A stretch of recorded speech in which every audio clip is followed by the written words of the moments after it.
nongeye kugwa ikaze kuri Ugimana Talk Sport. Reka duhere i Catalunya. Babishimye cyane iyo Madrid yakubiswe. Madrid rero ikatsinzwe n'ikipe ya Valence ibitego 4-1 kuri Mestara. Igitego cyatsinzwe na Karim Benzema. Carlos Soler aza kukishyira kuri penalty, Varane aritsinda, hanyuma Carlos Soler yongera gushyiramo ibindi bitego bibiri bya penalty.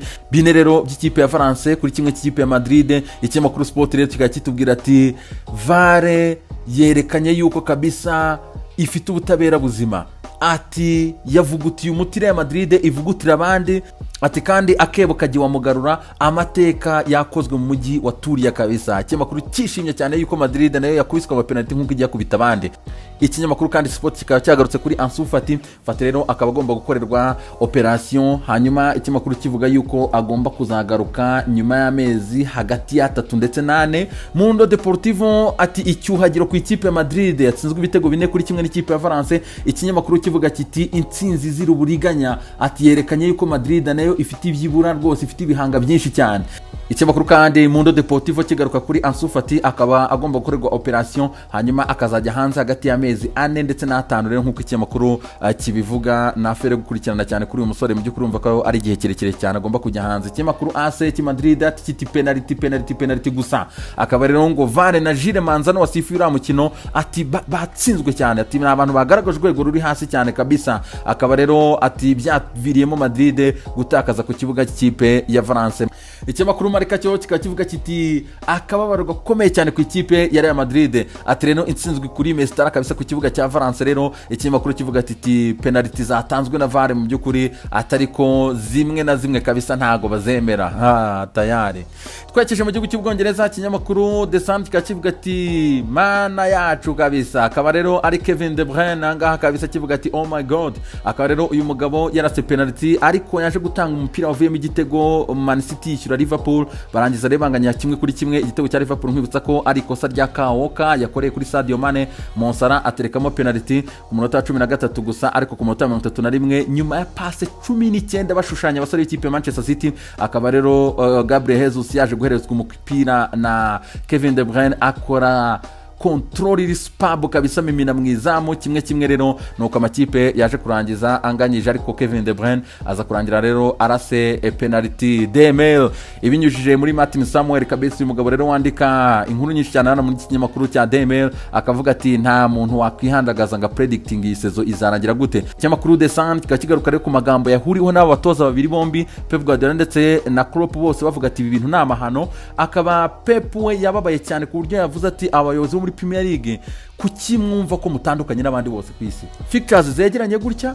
ibibazo bya Covid, abantu bari muri lockdown n'aka kanya, mwanze guhindura amategeko ngo twongere dusubire ku basabo 5. Izindi ligi zose ku isi bari ku basabo 5. Ati dore biviyemo imvune nyinshi abakinnyi. Ati na Trent Alexander-Arnold umudefenseur ikipe y'igihugu y'Abongereza Southgate biramugoye ati kuko nawe yamaze kuvunika tayari. Ati ibingibi byose ni ingaruka zo kwigira abahatari mwakwemeye mukajya ku basabo 5. Klopp nawe akavuga ati ntago Premier League yerekanye ubuyobozi bwiza, muragaragaza ubuyobozi bubi.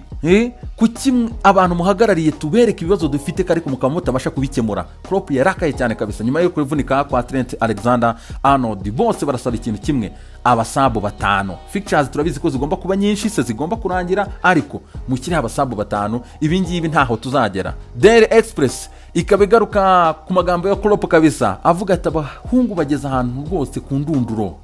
Amagambo ya Klopp rero atakamba mu by'ukuri ko bagahinduye amategeko bagashyiraho abasabo 5 kuko fixtures ziregeranye cyane.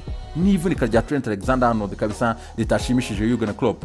De Miller ati birababaje n'ubusazi kabisa, fixtures zimeze gutya ku basabo 3. Akaba rero abatoza bashyize hamwe, Pep, Klopp na Ole Gunnar Solskjaer bivuze mbere. Aba bantu bose basaba ikintu kimwe, bakaba basaba yuko hasubirwaho amategeko kabisa, agasubirwamo bagashyiraho abantu 5 hariya bagomba gusimbura. Demel ati umukino atariko utavugwaho rumwe. Bana Premier League yicariye ku mategeko yayo ivuga ati ni 3, mu gihe abatoza n'abandi bantu bose batakamba bavuga bati kabisa monami bagashyize abasabo 5. Pep Guardiola na Klopp kabisa batakamba rero bavuga ati ama TV arapanga ibyabo kubera ko ari business, nago twakanga business, ariko Premier League yagakwiye kuduproteja. Fixtures zirakomeye cyane, baze ko Man United yakinye kuwa 3 igakina kuwa 6 saa 8 n'igice z'Ikigali, ariko ubwo zari saa 6 n'igice mu Bwongereza. ntabwo byoroshye. Ikinyamakuru Metro kikaba kigaruka ku magambo ya Jurgen Klopp rero avuga ati rwose turabaha ariko turahumeka umwuka wa nyuma kabisa, ati imvune ziri ku muryango anytime abantu baraza kuza kuvunika rwose, tukomeje tubyitege cyane kabisa. Abakinnyi benshi bari kugenda bavunika, abandi bagaruka, abandi basubirayo. Bana ni ibibazo, ibaze kuba uravunikisha Fabinho, Virgil, Trent Alexander, ubwo se none urabona bigeze bana BK itaba barashize abantu benshi bana bari kantara n'induru. Metro ikabigaruka hano kuri resultat z'ikipe zakinye ku munsi w'ejo ku cyumweru. Ikipe ya Spurs yatsinze kimwe ku busa cya Ken watsinaga igitego cy'150 muri Premier, ari nako kandi Leicester City yatsinze ikipe ya Wolves igitego kimwe ku busa cya Jim Vardy, ari nako kandi Arsenal yatsinzwe ibitego 3 ku busa n'ikipe ya Aston Villa. Ole Watkins atsinda ibitego 2, Bukayo yitsinda ikindi gitego. The Sun inagaruka kandi kuri match ya Arsenal ndetse n'ikipe ya Aston Villa. Aston Villa yatsinze ibitego 3 ku busa kubita forfait kabisa ikipe ya Arsenal.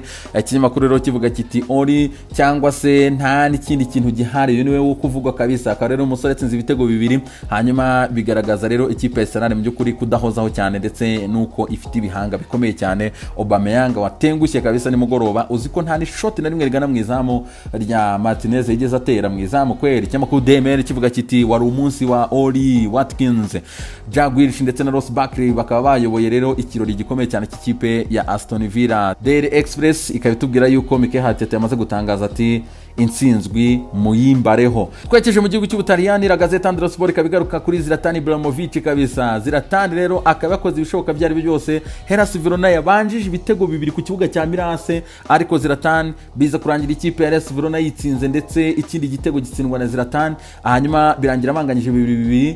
Uyu munyaswede aza kurata penalty nyuma ya match, akaba yarakaye cyane yavuze ati penalty z'ubutaha zose ndaziha Frankese, ni ugomba kuzitera jewe rwose ibi bintu birandambiye cyane, ni gute ndata penalty nk'ingiyi ntaga byumva Zlatan. Akaba rero nasoje match rero nkuko bibona hangaha banamuha igihembo rero cy'umukinyi w'ukwezi kwa 10 muri Serie A ku myaka 39 muze aracyarimo wana. La Gazzetta dello Sport kandi ku rundi ruhande kabigaruka kuri Conte ndetse na Pirlo rero ikinyamakuru kivuga ati kabisa ibyanyu ntibihagije. Juve rero kabaranganyije n'ikipe ya Lazio Roma igitego kimwe kuri kimwe ku ikosa rya Dybala bahise bishyura igitego, hanyuma akaba Cristiano Ronaldo ari watsindiye ikipe ya Juve, ariko Sassuolo rero ku ikosa rya Dybala mu minota ya nyuma kabisa aza kwishyura rero kimwe hagati y'izi mpande zombi kabisa. Juve yababaye cyane, mu gihe ku rundi ruhande ikipe ya Inter de Milan yanganyaga n'ikipe ya Atalanta kimwe kuri kimwe.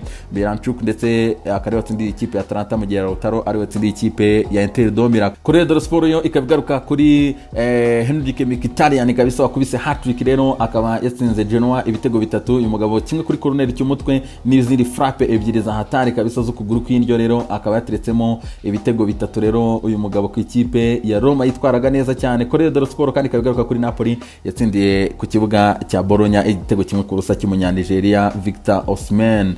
L'Equipe mu gihugu cy'Ubufaransa kagarutse rero kuri derby ya Lyon ndetse na Saint-Etienne rero. Saint-Etienne yabanje igitego, ariko Tony Cadewere umunya Zimbabwe kabisa aza guterekamo ibitego 2 ku ruhande rw'ikipe ya Lyon, akaba baye umukinnyi wa mbere muri derby aje asimbuye hanyuma agatsinda ibitego 2 kabisa. Ikinyamakuru L'Equipe kimushima hangaha kabisa. Mu yandi makuru ari kugenda azamuka, Joshua Kimmich akaba yaramaze kuvunika, yavunikiye kuri match ya Bayern Munich rero itsinda ikipe ya Dortmund 3-2. akaba rero uyu musore agomba kugaruka mu kwezi kwa mbere kabisa, nibwo azagarwa Joshua Kimmich ni block ikipe ya Bayern. Hanyuma Cristiano Ronaldo nawe kuri match ya Lazio ku munsi w'ejo akaba yasohotse afite ikibazo cy'imvune cya cheville kabisa, baramukoze muri cheville, akaba rero ashidika nko kuri match ya Portugal n'Abafaransa. Turaza kubakurikiranira amakuru, hanyuma kandi nkwereka akantu hano. Reba uyu mugabo, uyu mutipe yitwa Firmino, uziko mwaka 2009 Firmino warubizi ko yagiye gukora test mu ikipe ya Marseille mu Bufaransa, birangira atsinzwe. Ariko ngubu ni igihangange mu ikipe ya Liverpool yatwaye Champions League ndetse na Championnat ayihesha Liverpool nyuma y'imyaka 30 kabisa. N'umwe mu bakinnyi nubwo atari kuri forme muri iyi season, ariko n'umwe mu bakinnyi beza cyane kabisa isi ifite, baba mediateri baba ataka ebana n'umukinnyi utamenye ibintu akina kabisa, ariko ni mubi cyane. Reka rero dusoreze kuri Samuel Eto'o, akaba yarakoze impanuka y'imodoka ku munsi w'ejo i Douala, akaba rero amakuru atugeraho avuga ko ari mu bitaro ariko ameze neza cyane, ari kugenda agaruka mu buzima neza cyane kabisa, c'est pas grave. Akaba rero Eto'o kabisa imodoka yarangiritse cyane, hano n'ukuntu bayigonze so bad. Les amis, umunsi mwiza cyane.